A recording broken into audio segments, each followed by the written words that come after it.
I would say as a creative, as a designer, as a tailor, as a seamstress, as someone who works with materials, your sense of touch is your superpower. Thickness of a fabric does not equate to the fabric actually being warm. There are these different roles that most garments have to fulfill. So you want to choose a fabric that would allow you to actually fulfill that function.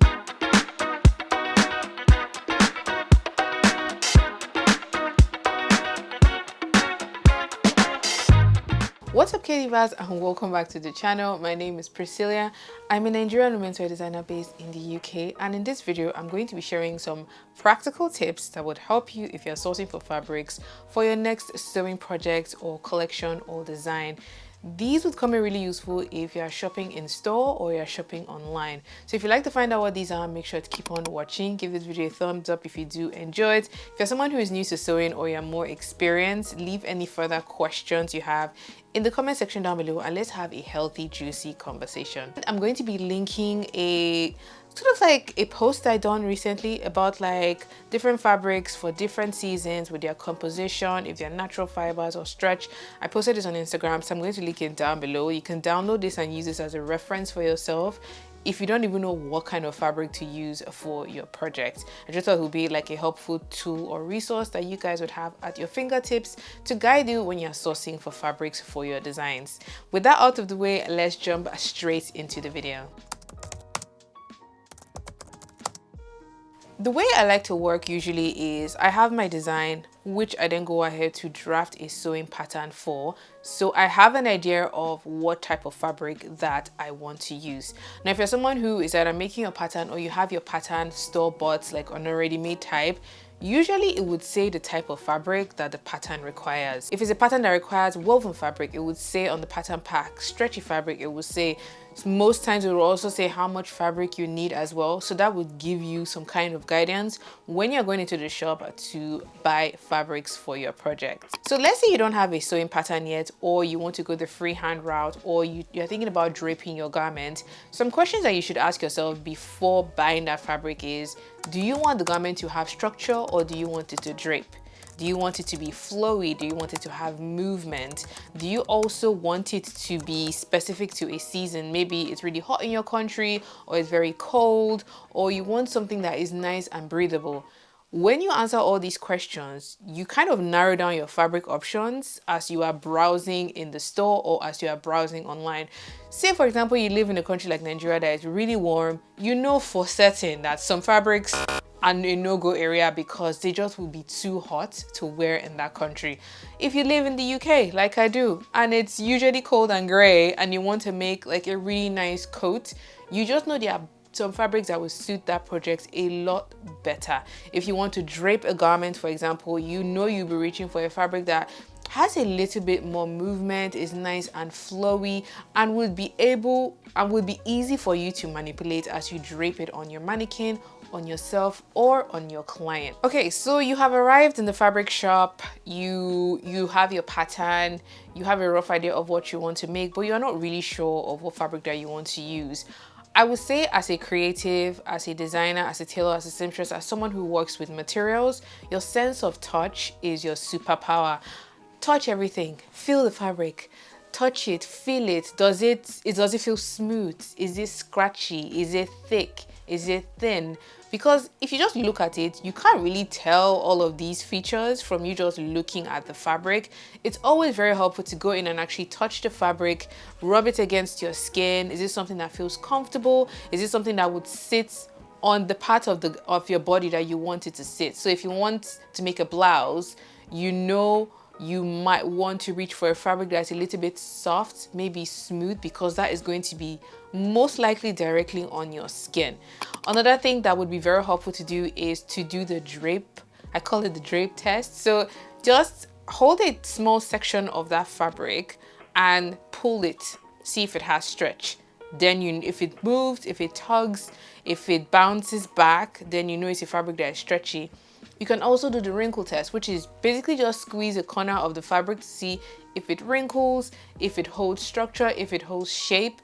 All of this you will discover from you actually touching and feeling those fabrics as you are shopping in store. Say you want to make a pair of pants and you want the pants to have a little bit of structure to hold shape. Maybe they are more tailored pants.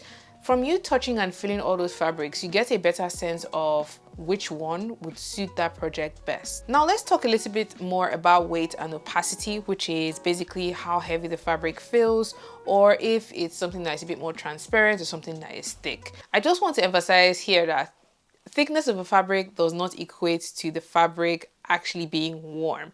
You can have a really thick knit that looks thick, as in the fabric looks thick, but that fabric, if you use it to make like a cardigan and you wear it in the summer, it is breathable because the knits are quite loose, so it's something that would not make you too warm.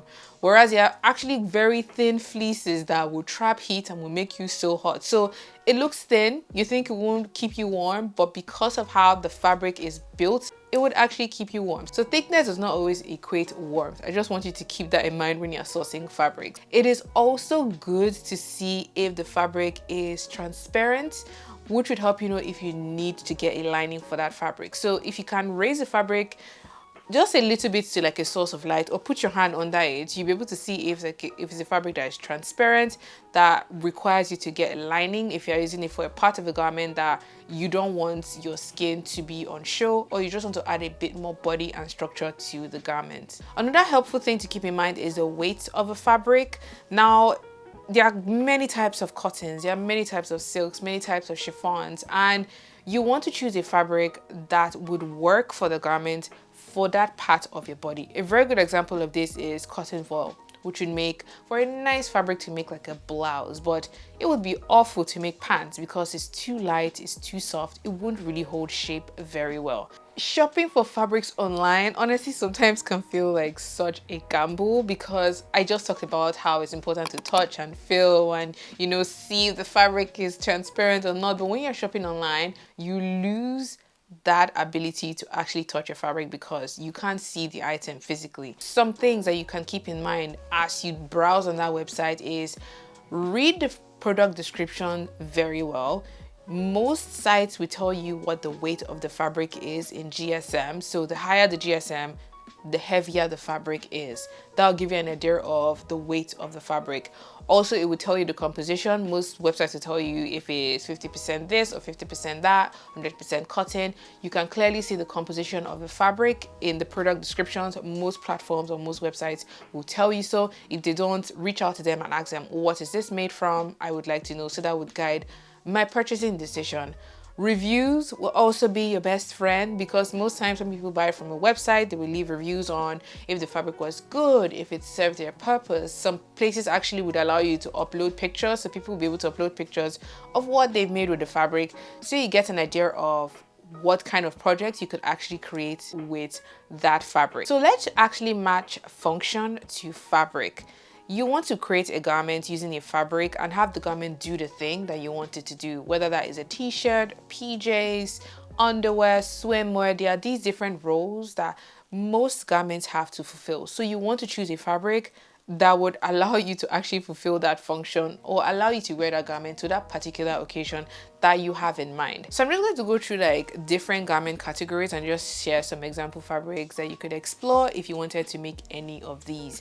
So you wanted to make a simple t-shirt, cotton jerseys are amazing for this. Also bamboo knits, I think that's what they're called.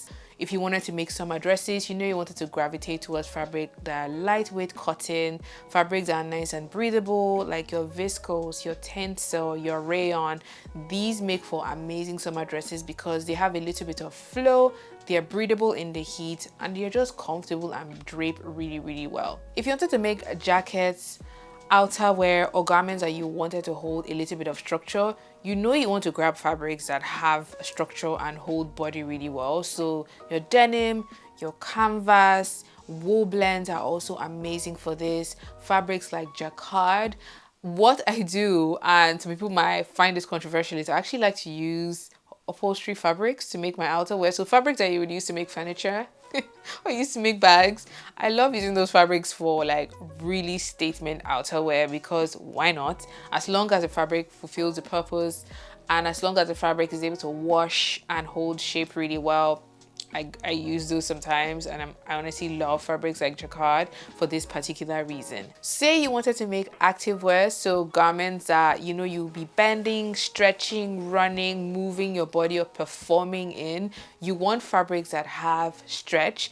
Basically, they should be able to bounce back and recover. So any fabric that has spandex is amazing for this.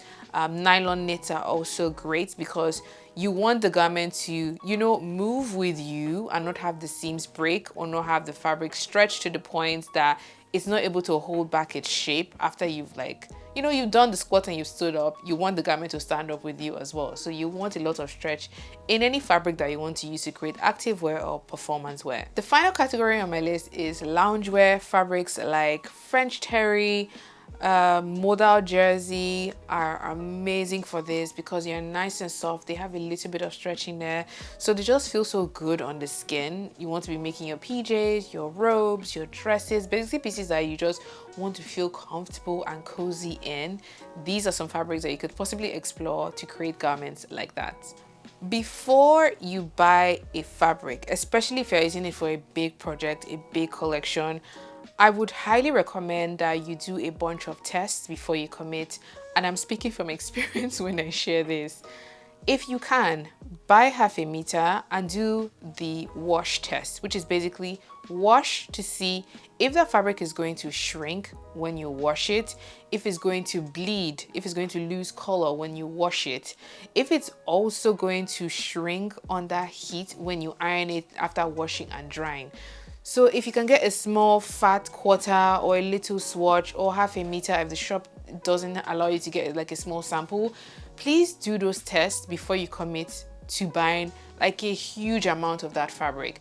I hope you guys have found this video useful. It was a lot of fun to create in a broad bag. Very interesting memories. If you have any further tips, please share them in the comment section down below so we all learn from each other on the channel.